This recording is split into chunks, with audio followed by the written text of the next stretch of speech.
Welcome back to the Ace Your Retirement Show. I'm Alex Callett. And I'm Austin Powell. We're thrilled to be with you today, talking anything and everything interest rates, and more importantly, how they impact you. You know, Alex, every time I turn on the news, it seems like I'm hearing something about interest rates being adjusted. And the root cause of that is a group called the Federal Open Market Committee.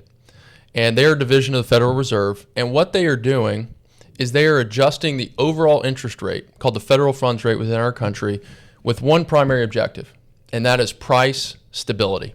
They want to control the prices. They want to make sure that inflation doesn't get out of hand within the United States. And in their most recent meeting, they declared the federal funds rate at 4.25% to 4.5%. So Alex, why don't you share with us some of the details on the trickle-down effect that's going to have on American consumers?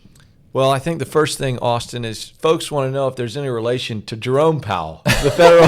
I can't claim Jerome. I can't claim him. Fair enough. We weren't sure. We had to clarify. But as it pertains to interest rates, the thing that we feel you need to be aware of is there's going to be a direct correlation to the cost of borrowing.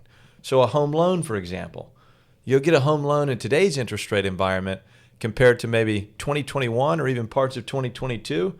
Probably not quite as favorable. In fact, the average kind of interest rate on a home loan today, about 6.5%. We'll touch on that in just a minute. In addition to a home loan, the same concept would hold true for a car loan. You go to purchase a new car, you're going to find that interest rates tend to be a little bit higher in today's rate environment. In addition to that, credit cards. One of the things that I think we're most in tune to is understanding that credit card debt is probably the most punitive that you can have. And as interest rates have gone up, it's had a direct correlation on the rate in which you're paying on credit card interest, something you'd absolutely want to take care of as soon as possible.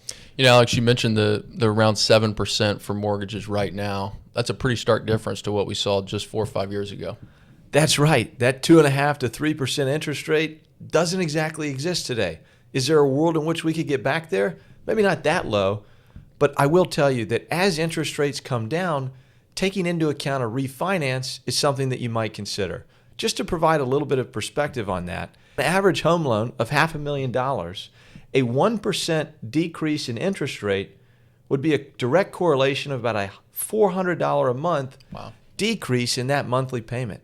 That's pretty significant, especially if that's, in most cases, your largest expenditure. So understanding that when and if interest rates do come down, you absolutely might consider refinancing. You'll want to be aware of the fact that there are closing costs and other costs associated with that process. So we often like to see that rate differential at least 1% before it really starts to make a monetary difference for you, if that makes sense. Absolutely. And then talk to us about kind of the investment front, Alex. When we evaluate all the different investments out there, how does this interest rate movement affect that aspect? Sure. So obviously there's going to be a direct correlation to more conservative investments and the interest rate environment. You just take a high yield savings account as a perfect example. Years ago, if you were earning 0.5% on your savings account, you might have been floored. Well, for the last 12 to 18 months, savings account rates have been north of 4%, in some cases nearly 5 or plus percent. So ultimately, folks are able to earn a better rate of return on cash and cash alternatives. That could be said for money markets, CDs, other underlying conservative investment classes, but that's a positive. The downside is interest rates initially went up because the Fed was trying to combat inflation. Sure. So while you could earn a slightly better rate of return on conservative investments, the hope was that it would be able to, ultimately pace with inflation.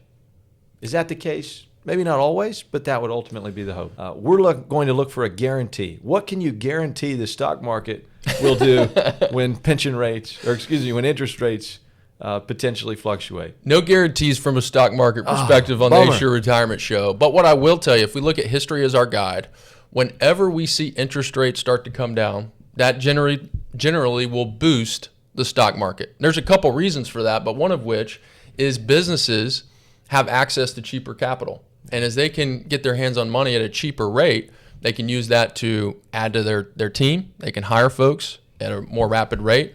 They can invest in projects. research and development, those are all things that can bolster the spending for corporations and subsequently lead to growth. And that's always a positive thing for the market. You bet. But what about some of those savings dollars that have been earning a nice rate of return in a higher rate environment?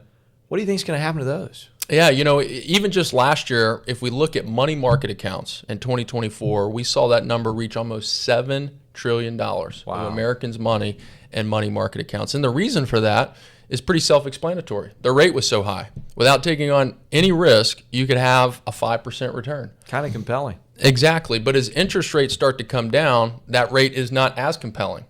And so folks are prompted or are really more inclined to deploy dollars back into the market, which subsequently can help the overall performance. Makes sense to me. Ultimately, as it pertains specifically to interest rate environments, here's the conclusion. They're going to have an impact on you, whether it's your savings account, the interest rate that you're going to be paying on your new car loan, or whatever it may be. If you have any questions at all, please don't hesitate to reach out. Not only do we welcome the opportunity to be a resource, we enjoy being a resource. Is that fair to say? Absolutely. Thank you again for tuning in to the Ace Your Retirement Show. We're so excited to spend time with you, and we can't wait to see you next time. Take care.